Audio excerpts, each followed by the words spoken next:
श्री गणेशाय नमः। जय माता दी। साथियों नमस्कार, मेरे चैनल में आपका स्वागत है।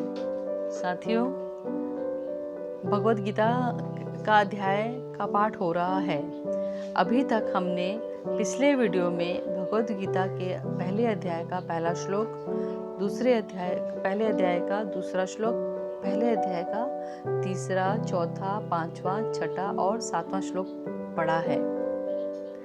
उसमें हमने युद्ध क्षेत्र में, रणभूमि में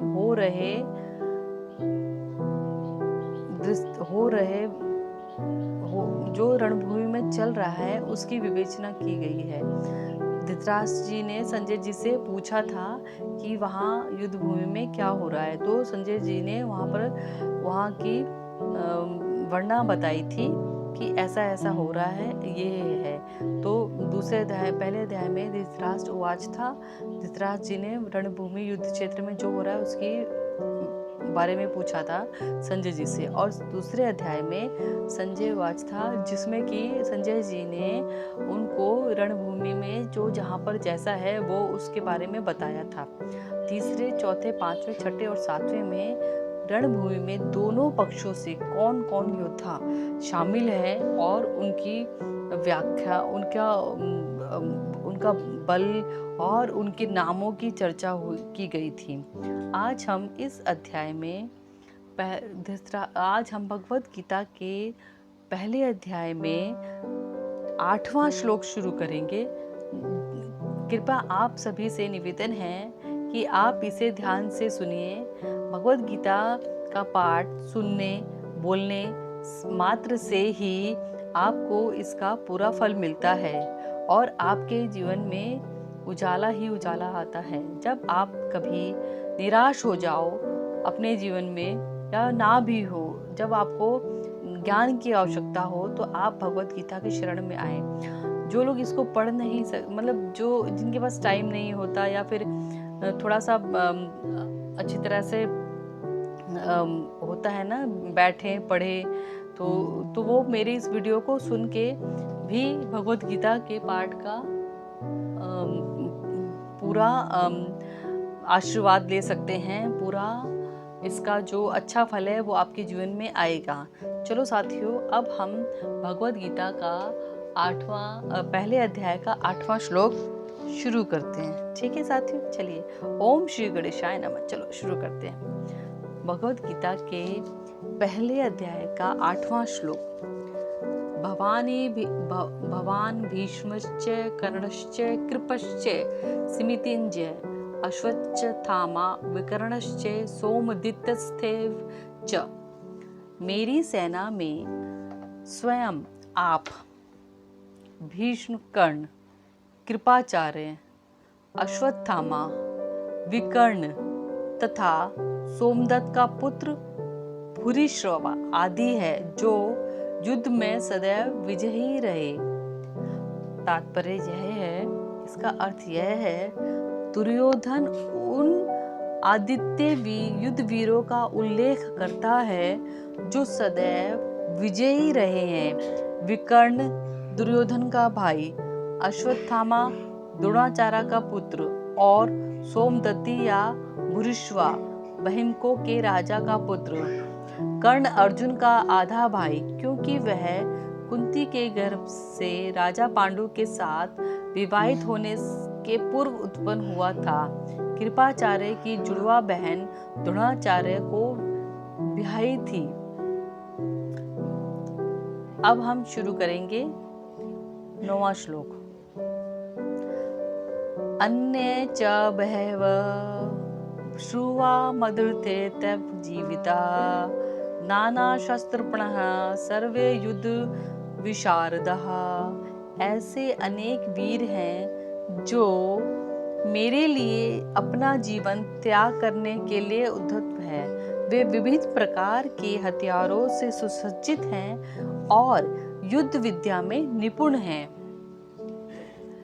इसका अर्थ यह हुआ, जहाँ तक अन्यों का यथा जयद्रथ, कृतवर्मा और शल्य का संबंध है, वे दुर्योधन के लिए अपने प्राणों की आहुति देने के लिए तैयार रहते हैं। और दूसरे शब्दों में यह पूर्व निश्चित है कि वे अब पापी दुर्योधन के दल में सम्मिलित होने के कारण कुरुक्षेत्र में युद्ध में मारे जाएंगे। निसंदेह अपने मित्रों की संयुक्त शक्ति के कारण दुर्योधन अपनी विजय के प्रति आश्वस्त था। गीता का 10वां श्लोक। अप्यार्तं तदस्माकं बलं भीष्माभिर्षितं पर्याप्तं तिव्यमेतेषां बलं भीमाभिर्षितं। हमारी शक्ति अपरिमेय है और हम सब पितामह द्वारा भली भांति संरक्षित है, जबकि पांडवों की शक्ति भीम द्वारा भली भांति संरक्षित होकर भी सीमित है। तात्पर्य यह है यहाँ पर दुर्योधन ने तुलनात्मक शक्ति का अनुमान प्रस्तुत किया है, तुलना की गई है। वह सोचता है कि अत्यंत अनुभवी सेना नायक भीष्म पितामह के द्वारा विशेष रूप से संरक्षित होने के कारण उसकी सशस्त्र सेनाओं की शक्ति अपरिमेय है। दूसरी ओर पांडवों की सेना सीमित है, क्योंकि उनकी संख्या एक कम अनुभवी नायक भीम द्वारा की जा रही है, जो भीष्म की तुलना में नगण्य है।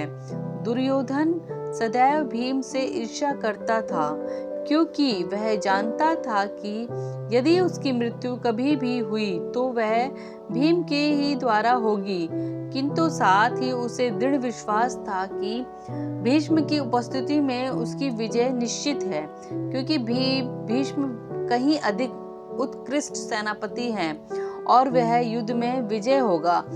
यह उसका दृढ़ निश्चय था। श्लोक 11वां। अयनेषु च सर्वेषु यथा भागं वस्थितः भीष्ममेवाभिर्षन्तु भवतः सर्व अहं हि। अतएव सैन्य व्यूह में अपने अपने मोर्चों पर खड़े हो रहकर आप सभी भीष्म पितामह को पूरी सहायता दें। तात्पर्य यह है, भीष्म पितामह के शौर्य की प्रशंसा करने के बाद दुर्योधन ने सोचा कि कहीं अन्य योद्धा यह ना समझ ले कि उन्हें कम महत्व दिया जा रहा है। अतः दुर्योधन ने अपने सहज कूटनीतिक ढंग से स्थिति को संभालने के उद्देश्य से उपयुक्त शब्द कहे थे। उसने बलपूर्वक कहा कि भीष्मदेव निसंदेह महानतम योद्धा है, किंतु अब वे वृद्ध हो चुके हैं। अतः प्रत्येक सैनिक को चाहिए कि चारों ओरों की उनकी सुरक्षा का विशेष ध्यान रखें। हो सकता है कि वे किसी एक दिशा में युद्ध करने लग जाएं और शत्रु इस व्यवस्था का लाभ उठा ले। अतः यह आवश्यक है कि अन्य योद्धा मोर्चों पर अपनी अपनी स्थिति पर अडिग रहे और शत्रु को व्यूह न तोड़ने दे। दुर्योधन को पूर्ण विश्वास था कि कुरुओं की विजय भीष्मदेव की उपस्थिति पर निर्भर है। उसे युद्ध में भीष्मदेव तथा द्रोणाचार्य के पूर्ण सहयोग की आशा थी, क्योंकि वह अच्छी तरह से जानता था इन दोनों ने उस समय एक शब्द भी नहीं कहा था जब अर्जुन की पत्नी द्रौपदी की असहाय व्यवस्था में भरी सभा में नग्न किया जा रहा था और जब उसे अन्याय की भीख मांगी थी। जब द्रौपदी ने भरी सभा में इन सबसे न्याय की भीख मांगी थी, यह जानते हुए कि इन दोनों सेनापतियों के मन में पांडवों के लिए स्नेह था, दुर्योधन को आशा थी कि वे इस स्नेह को उसी तरह त्याग दे जिस तरह उन्होंने धूर्त क्रीड़ा के अवसर पर त्यागा था। मतलब उस सभा में द्रोणाचार्य और भीष्म पितामह ने दुर्योधन का साथ दिया था। अब श्लोक 12वां। तस्य सजन्यहर्ष कुरुवृद्ध पितामह सिंहनादं विशुद्धोच्च शंकरदेव प्रतापवान।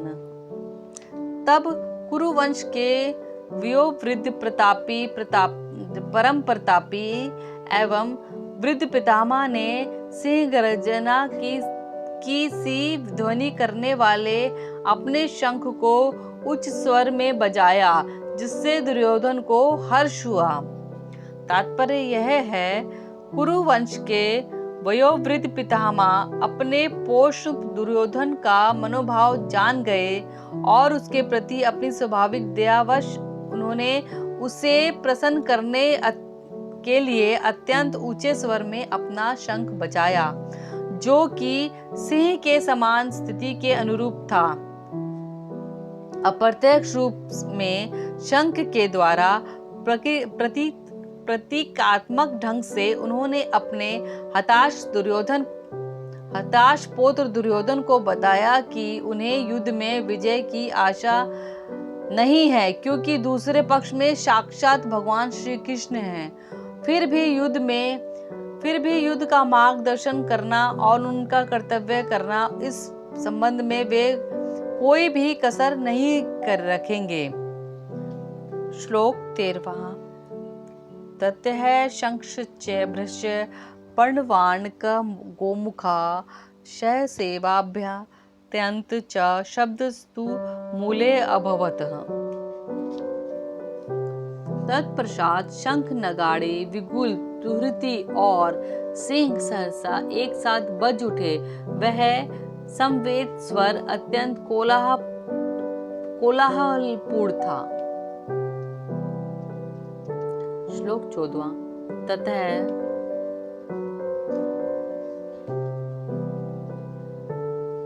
ततः श्रेत्रव्ययेत्रेषु महति सैनन्दे स्थितो माधवः पांडश्च दिव्यो शीर्ष प्रतमत्ते। दूसरी ओर से श्वेत घोड़ों द्वारा खींचे जाने वाले विशाल रथ पर आसीन श्री कृष्ण तथा अर्जुन ने अपने अपने शंख बजाए। तात्पर्य, भीष्म देव द्वारा बजाए गए शंखों की तुलना में कृष्ण तथा अर्जुन के शंखों को दिव्य कहा गया है। दिव्य शंखों के नाद से यह सूचित हो रहा था कि दूसरे पक्ष की विजय की कोई आशा नहीं थी, क्योंकि कृष्ण पांडवों के पक्ष में थे। जयस्तु पांडुपुत्राणाम येषाम पक्षे जनार्दन। जय सदा